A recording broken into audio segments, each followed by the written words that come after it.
Hi viewers, welcome to ಸುಷ್ಮಿ ಅಡುಗೆ ಮನೆ. ಇವತ್ತು ನಾನು ಮಾಡ್ತಿರೋದು ಮೊಟ್ಟೆ ಮಸಾಲ ಮಾಡೋದು ತುಂಬ ಸುಲಭ.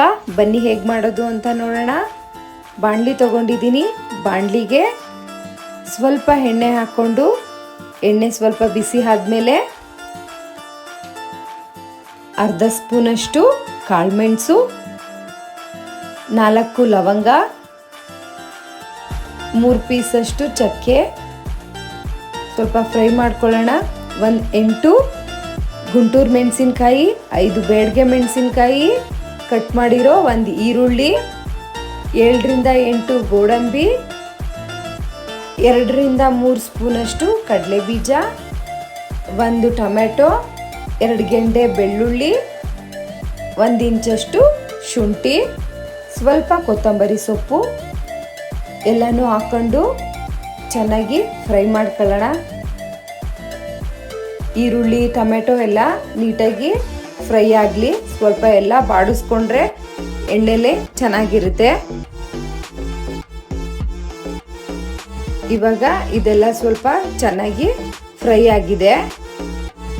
ಕಟ್ ಮಾಡಿಟ್ಕೊಂಡಿರೋ ಸ್ವಲ್ಪ ಹಸಿ ತೆಂಗಿನಕಾಯಿ ಹಾಕೊಂಡಿದ್ದೀನಿ. ಇದನ್ನು ಸ್ವಲ್ಪ ಹಾಗೆ ಎಣ್ಣೆಲಿ ಬಾಡಿಸ್ಕೊಳ್ಳೋಣ.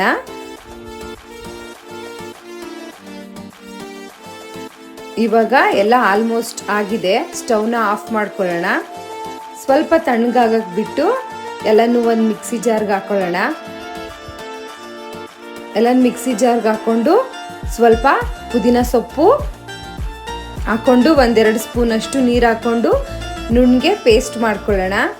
ಇವಾಗ ಅದೇ ಬಾಣಲಿಗೆ ಸ್ವಲ್ಪ ಎಣ್ಣೆ ಹಾಕಿ, ಒಂದು ಸಣ್ಣದಾಗಿ ಕಟ್ ಮಾಡಿರೋ ಈರುಳ್ಳಿ ಸ್ವಲ್ಪ ಚೆನ್ನಾಗಿ ಫ್ರೈ ಆಗಲಿ. ಫ್ರೈ ಆದಮೇಲೆ ರುಬ್ಬಿಟ್ಕೊಂಡಿರೋ ಮಸಾಲೆನ ಹಾಕ್ಕೊಂಡು ಹಾಗೇನೆ ಸ್ವಲ್ಪ ಎಣ್ಣೆಲಿ ಮಸಾಲೆ ಎಲ್ಲನೂ ಸ್ವಲ್ಪ ಬೇಯಿಸ್ಕೊಳ್ಳೋಣ. ಆಮೇಲೆ ನಮಗೆ ಎಷ್ಟು ನೀರು ಬೇಕು ಅಷ್ಟು ನೀರು ಹಾಕ್ಕೊಂಡು ಸ್ವಲ್ಪ ಹಾಗೆ ಕುದಿಯಕ್ಕೆ ಬಿಡೋಣ.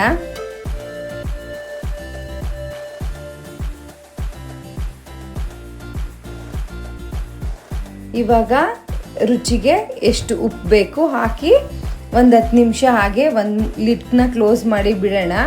ಇವಾಗ ನೋಡಿ ಸ್ವಲ್ಪ ಆಲ್ಮೋಸ್ಟ್ ಬೆಂದಿದೆ. ಸ್ವಲ್ಪ ಉಪ್ಪು ಕಡಿಮೆ ಇತ್ತು. ಇನ್ನೊಂದು ಸ್ವಲ್ಪ ಉಪ್ಪು ಹಾಕಿ ಮತ್ತೆ ಒಂದು 10 ನಿಮಿಷ ಕ್ಲೋಸ್ ಮಾಡಿ ಬೇಯಕ್ಕೆ ಬಿಡ್ತೀನಿ. ಇವಾಗೆಲ್ಲ ಚೆನ್ನಾಗಿ ಬೆಂದು ಎಣ್ಣೆ ಬಿಟ್ಟಿದೆ. ನಾನು ಮುಂಚೆನೇ ಮೊಟ್ಟೆನ ಬೇಯಿಸಿ ಕಟ್ ಮಾಡಿ ಇಟ್ಕೊಂಡಿದ್ದೆ. ಅದನ್ನೆಲ್ಲ ಹಾಕಿ ಸ್ವಲ್ಪ ಮೇಲ್ಗಡೆ ಕೊತ್ತಂಬರಿ ಸೊಪ್ಪು ಹಾಕಿದ್ರೆ ಮೊಟ್ಟೆ ಮಸಾಲ ರೆಡಿ ಆಗುತ್ತೆ. ಮಕ್ಕಳಿಗೆ ಎಲ್ರಿಗೂ ತುಂಬ ಇಷ್ಟ ಆಗುತ್ತೆ. ಮೊಟ್ಟೆ ಮಸಾಲೆ ಮಾಡೋದು ತುಂಬ ಸುಲಭ. ಚಪಾತಿ ಜೊತೆ, ಪೂರಿ ಜೊತೆ, ಅನ್ನ, ಮುದ್ದೆ ಎಲ್ಲದ್ರ ಜೊತೆಗೂ ಕಾಂಬಿನೇಷನ್ ಆಗಿ ತುಂಬ ಚೆನ್ನಾಗಿರುತ್ತೆ. ನೀವು ಟ್ರೈ ಮಾಡಿ. ನನ್ನ ಚಾನಲ್ನ ಸಬ್ಸ್ಕ್ರೈಬ್ ಮಾಡಿ, ಲೈಕ್ ಮಾಡಿ, ಶೇರ್ ಮಾಡಿ.